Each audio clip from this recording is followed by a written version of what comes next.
Hello student, I am Rakesh Yadav, economics teacher. Today my topic theory of demand chapter 4. Theory of demand chapter 4. तो first of all आज हम theory of demand के बारे में study करेंगे और first of all demand, what is meant by demand? Demand क्या होता है? It refers to different possible quantities. It refers to different possible quantities for by purchase at different price. Different possible quantities को अगर हम different price पे purchase करते हैं तो उसे हम डिमांड कहते हैं. It refer to different possible quantities purchase at different price is called demand. Like that फिर नेक्स्ट है quantity demand. Quantity demand it refer to specific quantities purchase at specific price. अगर हम स्पेसिफिक क्वांटिटी को purchase करते हैं specific price पे तो उसे हम क्वांटिटी डिमांड कहते हैं. नेक्स्ट है डिमांड फंक्शन. डिमांड फंक्शन क्या होता है? Demand function show the relationship between demand and factor affecting the demand. Demand function relationship बताता है किसके बीच में? डिमांड के बीच में और उसको अफेक्ट करने वाले फैक्टर के बीच में. Demand function show the relationship between demand and factor affecting the demand.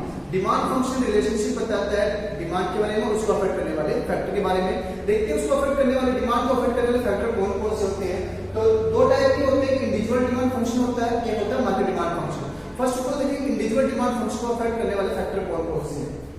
Individual demand function को अफेक्ट करने वाले PX means price of quantities, PR price of related goods, Y means income, T taste and preference and E expectations. अब इन सब की study करते हैं, देखते हैं. फर्स्ट ऑफ ऑल बात करते हैं प्राइस ऑफ क्वांटिटीज की. Price of quantity means if other things remain constant, other things constant रहेगा, प्राइस इंक्रीज. प्राइस क्या हो रहा है? इंक्रीज हो रहा है.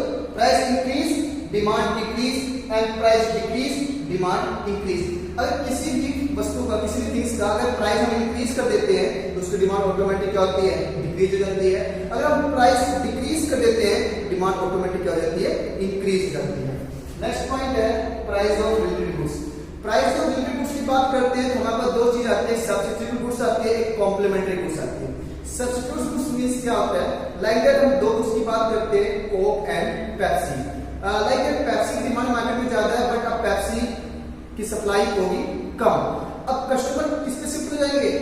कोक पे. क्यों? पेप्सी और कोक का प्राइस सेम है, टेस्ट भी सेम है. अगर पेप्सी की सप्लाई कम है तो अब पीपल इस पे क्या शिफ्ट हो जाएंगे? वो कोक पे शिफ्ट हो जाएंगे. तो डिमांड इससे क्या हो जाएगी? इंक्रीज. सब्स्टिट्यूट गुड्स में डिमांड हमारी इंक्रीज हो जाती है. बात करते हैं कॉम्प्लीमेंट्री गुड्स की. कॉम्प्लीमेंट्री गुड्स क्या होता है? फॉर एग्जांपल कार और पेट्रोल की बात लेते हैं. अगर मेरे पास कार तो है चलाने के लिए बट पेट्रोल नहीं है और बिना पेट्रोल कार चल नहीं सकती, या पेट्रोल है मेरे पास लेकिन कार नहीं है, तो दोनों क्या हुए? कॉम्प्लीमेंट्री हुए, अपूरक हुए. इसको हम, इसमें डिमांड हमारी क्या हो जाएगी? डिक्रीज हो जाएगी. नेक्स्ट है इनकम ऑफ कंज्यूमर. कंज्यूमर की इनकम की बात करते हैं. अगर हमारा कंज्यूमर की इनकम इंक्रीज हुई तो डिमांड भी क्या होगी? इंक्रीज होगी. कंज्यूमर की इनकम डिक्रीज हुई, डिमांड भी क्या होगी? डिक्रीज होगी. इट मींस पॉजिटिव रिलेशनशिप दोनों के बीच में पाया जाए. कंज्यूमर और इनकम के बीच में पॉजिटिव रिलेशनशिप दोनों का. कंज्यूमर की demand, income increase, demand increase, income decrease, demand decrease, positive relationship इसके अंदर आ जाएगा. नेक्स्ट टेस्ट और प्रेफरेंस की बात करते हैं. अगर टेस्ट फेवर में है तो डिमांड इंक्रीज होगी और टेस्ट फेवर में नहीं है तो डिमांड डिक्रीज होगी. नेक्स्ट है एक्सपेक्टेशन. एक्सपेक्टेशन मींस अगर फ्यूचर में किसी भी थिंग्स की डिमांड इंक्रीज होने वाली है, फ्यूचर में अगर प्राइस, फ्यूचर में अगर प्राइस इंक्रीज होगा तो डिमांड अभी से उसकी ज्यादा हो जाएगी. अगर ये लगता है फ्यूचर में किसी वस्तु का प्राइस नहीं इंक्रीज होगा तो डिमांड उसकी क्या रहेगी? कम रहेगी. बात लेते हैं पेट्रोल की. अगर यूं लगता है कि एक दो दिन बाद पेट्रोल का प्राइस इंक्रीज होने वाले हैं तो उसकी डिमांड अभी से क्या हो जाएगी? ज्यादा हो जाएगी. लोग अभी से ही पेट्रोल को कंज्यूम करना, रिजर्व करना स्टार्ट कर देंगे. अगर ये लगता है कि फ्यूचर में भी डिमांड, इसका पेट्रोल का प्राइस सेम रहेगा तो उसकी डिमांड चेंज नहीं होगी. ये तो थे हमारे इंडिविजुअल डिमांड फंक्शन. आप बात करते हैं मार्केट डिमांड फंक्शन की. मार्केट डिमांड फंक्शन में पॉपुलेशन होता है. जिस एरिया की पॉपुलेशन ज्यादा होगी वहां डिमांड भी क्या होगी? ज्यादा होगी. और जिस एरिया की पॉपुलेशन कम होगी वहां डिमांड भी क्या होगी? कम होगी. ये यहाँ पे पॉजिटिव रिलेशनशिप शो हो रही है. फिर डिस्ट्रीब्यूशन ऑफ इनकम. अगर इनकम का डिस्ट्रीब्यूशन इक्वल है, इनकम का डिस्ट्रीब्यूशन क्या है? इक्वल है तो लोगों की डिमांड इंक्रीज हो जाएगी. अगर इनकम का डिस्ट्रीब्यूशन अनइक्वल है लोगों की डिमांड डिक्रीज हो जाएगी. ये हमने फंक्शन के बारे में, डिमांड फंक्शन के बारे में स्टडी की। अब बात करते हैं लव डिमांड। लव डिमांड होता है, love demand means other things remain constant, price increase demand decrease, price decrease demand increase. तो इसके अंदर अदर थिंग्स कांस्टेंट होती है और इसमें प्राइस और डिमांड का रिलेशनशिप होती है। लाइक दैट बात करते हैं, हमारे पास प्राइस OP1 था, जब प्राइस हमारा OP1 था, प्राइस कम था, तो डिमांड हमारी OQ1 होगी, हमारी डिमांड क्या होगी OQ1। प्राइस कम हुआ और डिमांड OQ1 क्या होगी ज्यादा होगी।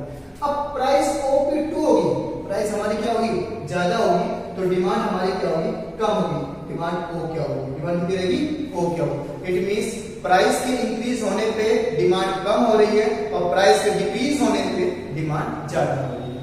अब बात करते हैं एजम्पशंस ऑफ लव डिमांड। ये लव डिमांड के एजम्पशंस क्या क्या होती हैं। लव डिमांड के एजम्पशंस में इनकम कंज्यूमर रिमेन कांस्टेंट रहेगा, कोई चेंज नहीं होगा, टेस्ट एंड प्रेफरेंस में भी कोई चेंज नहीं होगा, रिलेटेड गुड्स में भी कोई चेंज नहीं होगा। ये सभी हर चीज क्या रहेगी रिमेन कांस्टेंट, जितने भी फैक्टर हैं वो सभी फैक्टर क्या रहेंगे कांस्टेंट रहेगा, उसके अंदर कोई भी चेंज नहीं होगा। नेक्स्ट है हमारे पास topic change in quantity demand और चेंज इन डिमांड क्या होता है। Change in quantity demand means price change other factor remain constant. Change in quantity demand में प्राइस तो चेंज होता है लेकिन अदर फैक्टर रिमेन कांस्टेंट होता है। चेंज इन डिमांड की बात करते हैं तो price constant but other things, price constant but other things change, other factor जो होंगे वो क्या होंगे चेंज होंगे।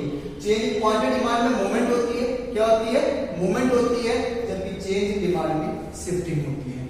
इसके अंदर मूवमेंट होती है और इसके अंदर क्या होती है शिफ्टिंग होती है। Change in quantity demand two types की होती है। कितने टाइप्स के होते हैं change in quantity demand two types के होते हैं। एक एक्सटेंसिव डिमांड होता है, एक कॉन्ट्रैक्शनल डिमांड होता है। Extensive demand and contractional demand. Extensive demand means extensive demand refer to that demand in which demand increase and price decrease. Extension नाम से मतलब एक्सटेंड करना, बढ़ना। इट मींस डिमांड इंक्रीज और price decrease, this is called extension.